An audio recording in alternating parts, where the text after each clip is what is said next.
Good morning to everyone and welcome to my channel, and it's me again, ang inyong chismosong Kaalda Vlogger.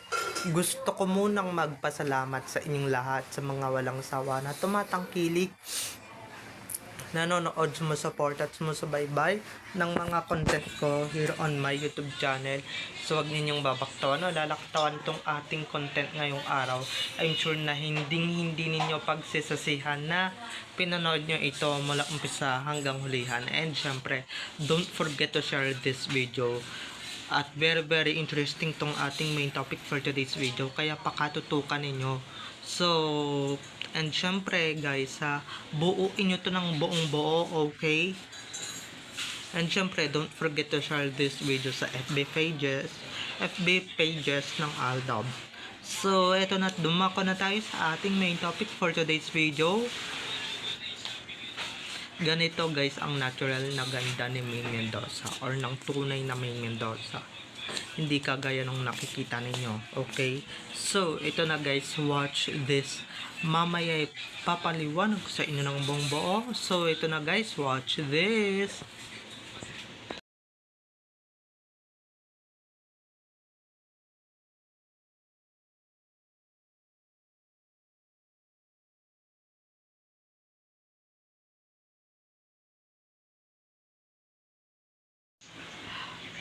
At kung nakita nyo na nga yung recaps, once again say Titi o sa mga admins, dumaka na tayo sa ating main topic for today's video. Gaya nga ng sinabi ko kanina, kung itong pagkukumpara na ito ang ikagagaan ng loob ninyo, syempre gagawin ko na. Ganito kaganda, natural beauty ang isang Maine Mendoza. Dahil ganito guys, hindi yung nakikita ninyo sa Bulaga, napakalayo. Yung natural Maine Mendoza, natural lang ganda. Walang retoke.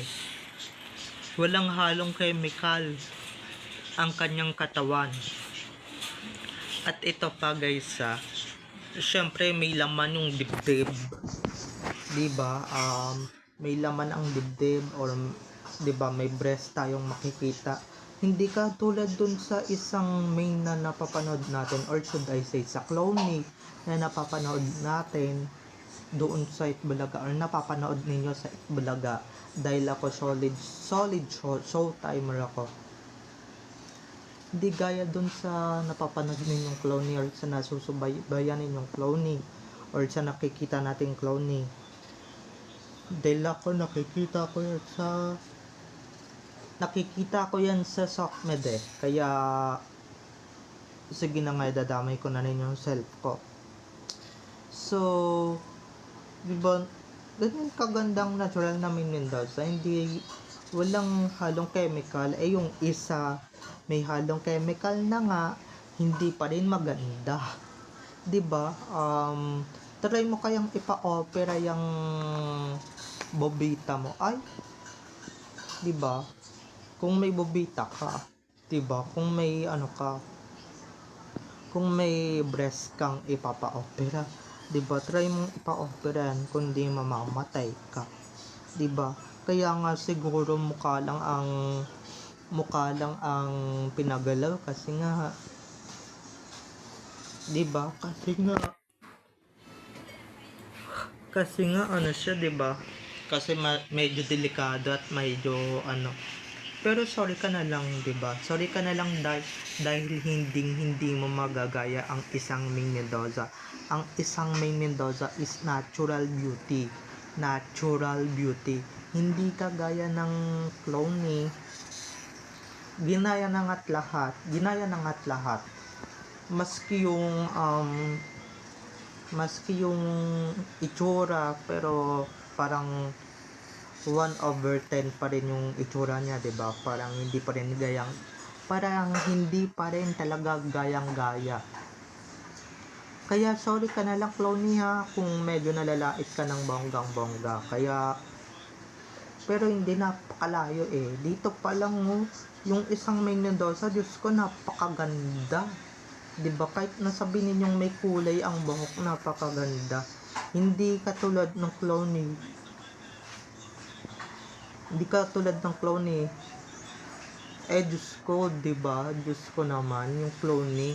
Bukod sa pangit na nga yung itsura, pangit yung pananamit. 'Di ba? Diyos ko naman. Aminin na natin, mukha naman talagang boksingero yan si Clooney. 'Di ba? Mukhang nang wrestling eh. 'Di ba? Hindi ako na sa nang-judge pero pinagkukumpara ko din naman talaga. At saka, hello. Si Maine Mendoza, yung lips ni Angelina Jolie. Yung lips ni Clooney mukhang bargas at mukhang nabasag eh, 'di ba? Mukhang galing sa suntok, sobrang kapal ng labi, 'di ba? Sobrang laki ng bunganga. Kaya sorry ka na lang Clooney ha, sorry ka na lang dahil hindi mo kami malulungko at hindi mo kami maguguyo. Kaya 'di ba? Eto pagkukumpara lang naman ito pero ewan ko na lang sa inyo kung maniniwala kayo sa pagkukumpara, 'di ba? Maniniwala kayo sa mga sa natural at hindi. Kumbaga sa basura, guys, ihiwalay natin yung hindi nabubulok sa nabubulok, which is yung nabubulok si Clooney. Yung hindi nabubulok is yung si Maine. Okay, si Maine ang hindi nabubulok. So, yun na lang naman yung mga KDN, okay? Kung hindi naman kayo bulag at hindi naman kayo tanga, 'di ba? Hindi naman kayo bobo at kung marirealize ninyo kung sino ba talaga yung totoong pangit sa hindi, 'di ba? Marirealize nyo yan. Pero kung bulag kayo at makikita nyo yung physical features dyan ni Ming, pues apakalayo, 'di ba? Apakalayo sa katotohanan na talagang kamukha niya si Ming, 'di ba? Ano kayo, bulag, 'di ba? Magpa-check up nga kayo ng mata ninyo, 'di ba? Meron pang mga magko-comment diyan na parang pareho lang naman, 'di ba? Parang si Main lang naman din talaga yung Clooney. Siyempre si Main lang naman yung ganyan, 'di ba? Kaya sorry na lang kayo kung mababasag ko yung trip ninyo. Pero sasabihin ko lang sa inyo hindi talaga yan si Main. Kaya wag kayong magpakatanga at wag kayong magpakabulag. Okay, wag kayong magpakasigurado sa kung ano man talagang nakikita ninyo at nafe-feel ninyo dahil guys napakalayo. 'Di ba? Baka siguro pag nakita ninyo tong picture na ito ni Ming na sobrang natural lang na ganda. Kaya nga na in love si Alden, 'di ba? Dahil napaka-natural na ganda ni Maine Mendoza at walang halong preservatives. Diyos ko, si Clooney, sino ba mau-obsess dyan sa ganyan kapangit, kaganda na pagmumukha na sa sobrang ganda ni Clooney, gusto mo nang sapakin, 'di ba? Ganun feels yung nararamdaman ko sa kanya. Kaya sorry na lang ha. Hindi kami mabibili ng pagpapanggap mo, Clooney. Hindi kami fan ng pagpapanggap and syempre alam naman natin, 'di ba? Gawa lang naman yung pagmumukha mo na pagka nasira anytime soon, babalik din yan sa dati. 'Di ba? Magiging normal din yan at 'di ba? Makikita ng buong tao, madi-disappoint ang buong sambayan ng Pilipino kung gaano ka ba talaga kapangit. 'Di ba? Para makita nila talaga na tunay ka talagang lalaki at nagkatawang babae ka lang naman, okay? Pero kung bulag kayo, sige, 'di ba? Dali tanggapin niyo na hindi yan si Clooney, 'di ba? Palag desisyon niyo yan ba? Pero para sa amin na alam yung totoo, dito kami sa natural beauty ng isang Maine Mendoza at hindi dyan sa cloning na yan, okay? Kaya pag ninyong ipagpilitan talaga ng bonggang-bongga yung isang bagay na hindi naman talaga dapat, 'di ba? Kumbaga si Maine Mendoza epektibo yung totoong Maine, yung isa mukhang depektibo at mukhang adik, Diyos ko, 'di ba? Um, 'Di ba sobra pang payat, 'di ba? Parang hindi na kumakain. Yung isa sexy, yung isang malaman, yung isa natural beauty. Yan, anong natural diyan? Natural diyan yung meron siyang muscle sa sakong ba yun o sa binti, whatever. 'Di ba may muscle pa yung kita niya. Hindi gaya ng isang main, napaka-feminine ng binte. Walang muscle tayong makikita. Okay? So, bye-bye na mga ka-ADN. I love you all. Have a nice day. Keep safe. And God bless everyone.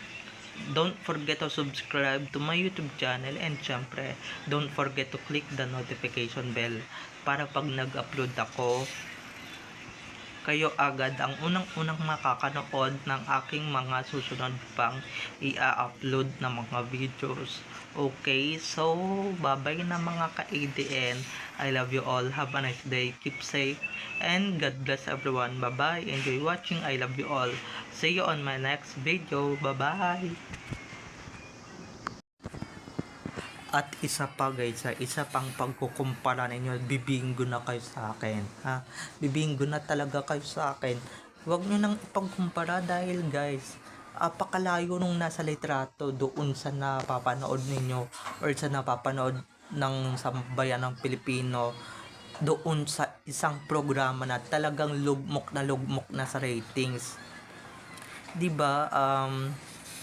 Yung isang Maine Mendoza napaka-natural na ganda, which is yung etong nasa labas and syempre itong nasa kung saan mang lupalop siya ng mundo, 'di ba? Baka kasama niya yung mister niyang si Alden Richards, pero yung clone na napapanood ninyo at nakikita ninyo, 'di ba? Kung bulag at tanga kayo, syempre hindi niyo malilirealize yan, hindi niyo magigets yung kung ano man yung sasabihin namin dito, 'di ba? At ipagpipilitan nyo talagang hindi si Cloney ang napapanood ninyo, 'di ba? Maski yung mga nasa abroad, for sure talagang anong-ano na yan, talagang kating-kati na yan na na magsabi na hindi talaga semen yan or semen talaga yan, 'di ba? At tayo pa paparatangan na fake news, 'di ba? Tayo pa yung pagbebintangang fake news, tayo pa talaga yung masasaktan ng bonggang-bongga. Kaya sorry na lang, 'di ba? Ito lang ang sasabihin ko sa inyo, ha. Pa-check up kayo ng mga mata ninyo, mga manong, mga manang, 'di ba? Magpa-check up kayo ng mga mata ninyo, baka naman 'di ba, may diferensya na, marami ng katarata yung mata ninyo, 'di ba? At hindi niyo na makita yung katotohanan sa hindi, 'di ba? Nako, pagka nakita ninyo yung katotohanan sa hindi or yung natural beauty sa gawang beauty lang, kahit gawa nga lang may beauty ba? Parang wala din naman, 'di ba? So, hanggang doon na lamang tayo, okay? So, bye-bye na mga ka-ADN. I love you all. Have a nice day. Keep safe and God bless everyone. Bye-bye. I love you all. Enjoy watching. Bye-bye.